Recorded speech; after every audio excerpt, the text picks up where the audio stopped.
Thank you very much, Chief of Protocol.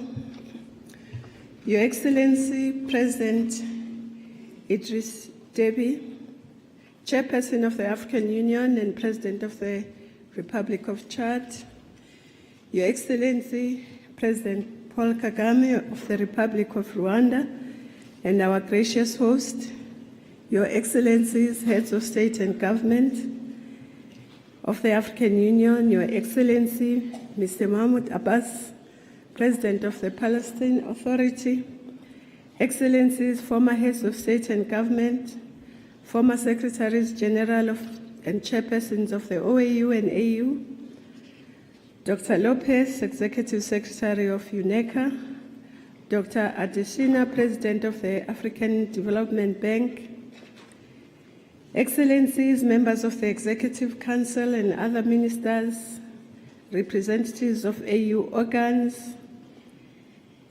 Chairperson, Deputy Chairperson Erastus Muyanja and fellow commissioners, CEO of NEPAD, Excellencies, heads of regional economic communities, Excellencies, members of the Permanent Representative Committee, members of civil society, members of the diplomatic corps, officials from the capitals, ladies and gentlemen. It is indeed a distinct privilege and honor to welcome you to the 27th Ordinary Session of the Assembly of Heads of State and Government. We thank our gracious host, President Paul Kagame, the people of and the government of the Republic of Rwanda for their legendary hospitality in this beautiful and spotless city of Kigali.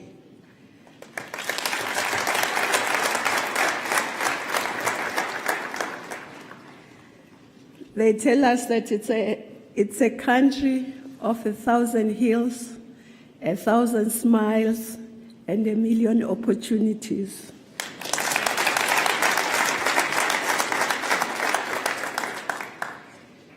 A special welcome to the Excellencies entrusted with leading their countries in the coming term, who had just been elected, His Excellency Mr. Fortuna Chanje Touadéra, President of the Central African Republic, His Excellency Mr. Patrice Talon, President of the Republic of Benin, and His Excellency Mr. Azali Assoumani, President of the Union of Comoros.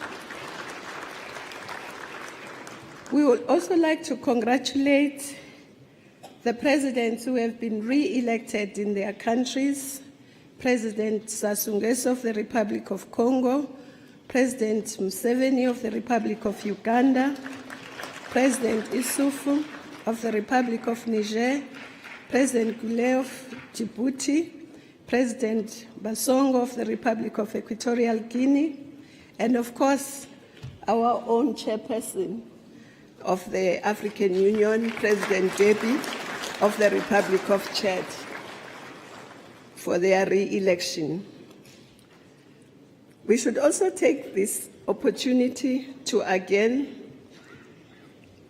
pass our condolences to the people of Sahrawi Democratic Republic on the passing of His Excellency President Mohamed Abdulaziz, and at the same time welcome and congratulate His Excellency Mr. Ibrahim Gali on his election just a few days ago to the position of President of Sahrawi.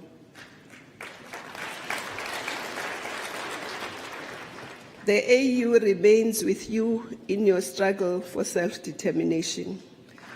Your Excellencies, 4 years ago, when the leadership of this commission was elected, we were given the honor and the responsibility to serve the African Union and give our best to Africa. This responsibility has taken us to the headquarters of the African Union in Addis Ababa, where on the 25th of May 2013 we celebrated the 50th anniversary of the OAU and AU. On that occasion, we reflected together with Africans from across the continent and the diaspora On the road we have traveled and the mission of our founders, we deliberated on the Africa we have and the Africa we want. 2 years later, after listening to African citizens sharing their aspirations, we adopted Agenda 2063, which is our framework towards a continent that is integrated, peaceful and prosperous, driven by its citizens, and playing a dynamic role in the world. Your Excellencies, the Africa we have today is full of hope, possibility, and optimism. But it is also a cause of anguish in some areas. Whilst the farmers, traders, students, entrepreneurs, professionals, teachers, builders, nurses, and innovators from our continent are hard at work and incomes have begun to rise, there are still parts of our continent where Africans are desperately yearning for peace and the space to rebuild their lives. As this summit therefore discusses peace and security and how to silence the guns, we draw inspiration that peace is possible, as shown by Burkina Faso, Central African Republic, and Madagascar, who are rebuilding their countries after recent periods of conflict and instability. The men, women, and children, the young people and the elderly of Burundi, Eastern DRC, Lake Chad Basin, Libya, Mali, Somalia, South Sudan also deserve no less.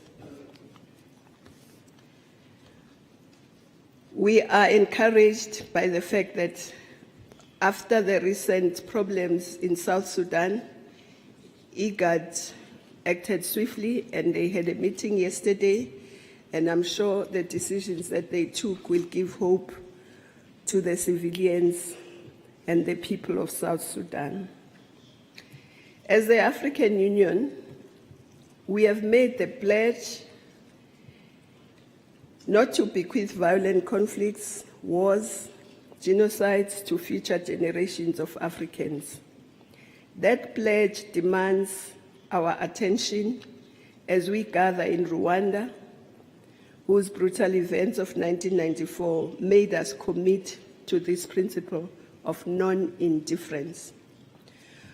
We shall not be indifferent and shall act in the belief that when the power of love for our fellow Africans overcomes our love of power, there shall be peace in our lands. Your Excellencies, despite the blights on our collective souls that these conflicts represent, the Africa we have is still full of hope. We see hope in the resilience of our people and the strides of countries towards eradicating poverty and transforming of our economies. We see hope in the ever-changing landscapes of our cities and towns as we steadily build roads, increase access to energy, ICT, water and sanitation, build schools, clinics, and sports fields. We have hope because the continent's political and business leadership are preparing to act to make African industrialization a reality in our lifetime, so that our people benefit from their natural and mineral resources. On the 25th of July this month, we shall celebrate the Day of African Seas and Oceans, a monument to our determination to claim what is ours beyond our shores, to build African shipping lines, train African seafarers and marine biologists, and take charge of the riches of our seas. We look forward to the Maritime Safety and Maritime Security and Development Summit in Togo in October to consolidate these efforts. We are also hopeful because work has started on Agenda 2063 flagship projects and the first 10-year plan implementation, and over 2/3 of countries and RECs began domesticating this collective vision of the Africa we want. Excellencies, on the sidelines of this summit, the Commission met with African editors discussing the role they should play in popularizing Agenda 2063, in holding up a mirror that reflects African stories in their great diversity, in changing the mindset and shaping an African narrative that is Pan-African and promotes our renaissance. To do this, they told me to transmit to this humbly to the excellencies is that they are willing to do this, but they also are requesting that they be given freedom of the press and not to be persecuted for telling the truth.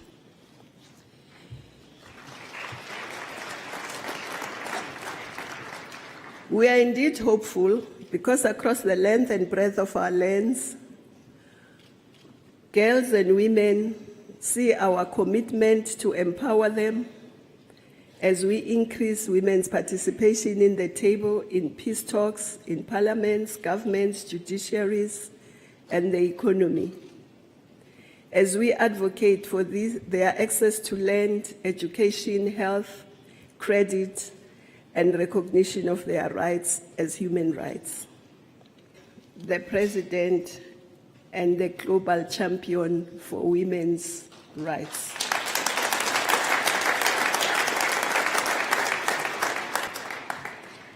Indeed, they said that they want to congratulate him because they can see that in Rwanda, they no longer go with the saying that behind every successful man there is a woman, but they can see that in Rwanda they say men and women side by side.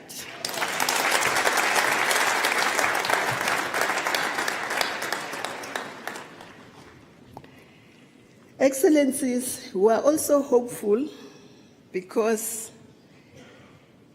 as African economies continue to grow despite the headwinds, as Carlos would say, and we are moving forward with the continental free trade as witnessed by the discussions that we had this morning. And our education ministries, teachers and activists, our universities and college principals and faculties, our industries and private sector agree that the African skills revolution in science, technology, innovation, engineering and maths must happen and are working to make it happen. We have started preparations for 2017 as the year of investment in youth to harness the African demographic dividend. Over the past 4 years, we met African young men and women in their gatherings in the annual intergenerational dialogue at the AU summits. Youth are responding to our call that came from the email of the future to form AU clubs, adding their energies, innovation, and daring towards the regeneration of our continent. As we take forward reforms of the AU Commission, we must ensure that Africa's youth have a dedicated place in our institutions, in the same way as women have. Your Excellencies, on the occasion of the January 2014 summit in Addis Ababa, I read an email from the future from the year 2063, and I like to quote from that. Africa did not realize its power, but instead we relied on donors that we euphemistically called our partners. Of course, this shift could not happen without Africa taking charge of its transformation, including the financing of our development. As one esteemed foreign minister said in 2014, Africa is rich, but Africans are poor. But we are very happy that we can tick this from the email and say we can put it behind us because of your historic landmark decision from yesterday's retreat on financing the African Union, when Your Excellencies, with Ministers of Finance and Foreign Affairs, decided that future should start today. You took an unprecedented leap forward for African self-reliance and dignity. We congratulate you, Your Excellencies, for this bold and visionary step and for the leadership you have shown. Your Excellencies, ladies and gentlemen, the Commission stands ready to hand over the baton, and this summit is tasked with electing a new leadership to serve the continent for the next 4 years. In our years of service to the Union member states and to the peoples of Africa, we built on the foundation of those that went before us to build a union of the people. By engaging with civil society, we work tirelessly to ensure that we leave institutions more effective than we found them. This work is not yet complete, and in our handover report to the incoming Commission, once elected, we shall highlight both achievements and challenges still remaining. But I would like to say on behalf of the Deputy Chairperson Mwenja and the Commissioners, and on my own behalf, a very heartfelt gratitude and appreciation for the guidance, the support you gave us during the 4 years of our term of office. We thank you for the task you were always willing to undertake on peace and security, and as champions of our various continental frameworks and priorities. As I conclude, it is with great honor that we today report on a task given to us to ensure that we move closer to the goal of free movement of the people of Africa within the continent. As you would recall, in January, Your Excellencies decided that we must launch the African passport. We are making this start with heads of state and government, foreign ministers, ambassadors, RECs, and organs. But I must say that we have had overwhelming requests, inquiries, from other ministers, from officials, from African citizens who want to share in this privilege of holding an African passport. So we would therefore suggest for your consideration as we launch the African passport today that we agree to create conditions in the member states to issue the passport to their citizens within their national policies as and when they are ready. It is therefore my distinct honor to present the African passport to the Chairperson of the African Union, His Excellency President Idris Deby, and to our host, His Excellency President Paul Kagame. Our teams during the course of the 2 days shall capture the details of other excellencies, heads of state and government, so that you too can receive your African passport. And I think we have 3 other passports that we will give to heads of state who were able to be captured in the previous days. But foreign ministers and ambassadors will also get their passports. So I would like to humbly say thank you on behalf of myself and the Commission. I thank you, asante sana, shukran, merci beaucoup, muchas obrigado, murakoze chane. Thank you.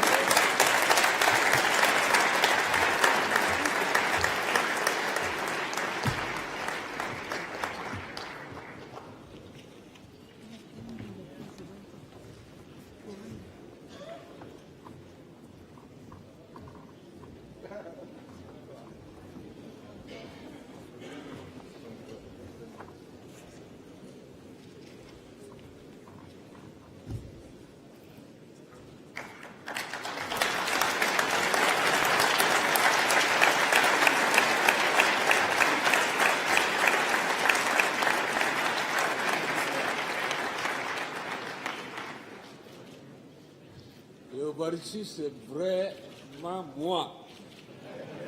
La photo.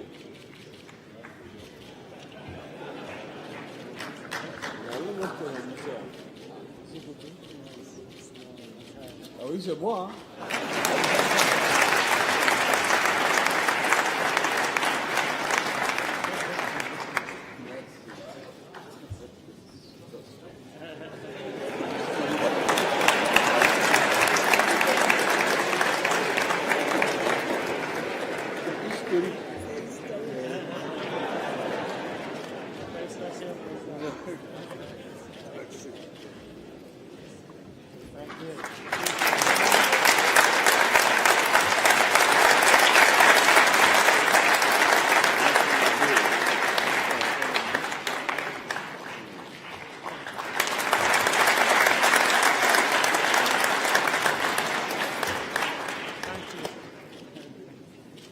Ce n'est pas Tchad, mais c'est écrit Afrique.